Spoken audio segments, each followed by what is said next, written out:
How can I get a discount for violations resident visa? Oh, I guess you wait for Ramadan when there is a pardon.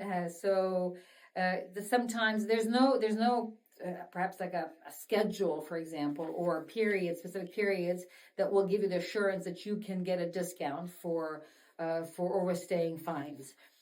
Sometimes during Ramadan, for example, there will be a period of pardon, but the pardon can apply to different things. Sometimes it applies to reduction of traffic fines. Sometimes it could apply to reduction, either discount or reduction, or sometimes a waiver altogether of immigration fines.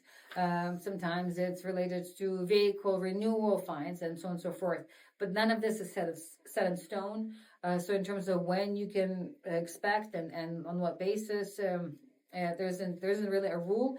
Now, you may be able to reduce your overstay fines if you have good reasons explaining why you're not able to leave.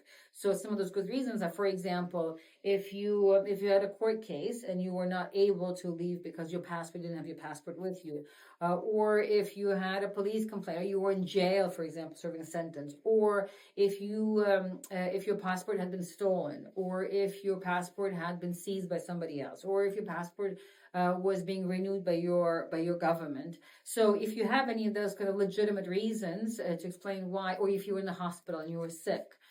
So those are all legitimate reasons, and we have done this before. The immigration authorities have like what's called a humanitarian department, and with these kinds of cases, you can approach the department, and provided that you have one of these valid reasons and the documentation to substantiate it, they do often give a discount or waive fees altogether. We've had success, for example, waiving fees when somebody was not able to leave the country because they were temporarily in jail, and then there was a court case and there was a travel ban, so they couldn't leave the country. So in those cases, we're able to waive immigration fines altogether.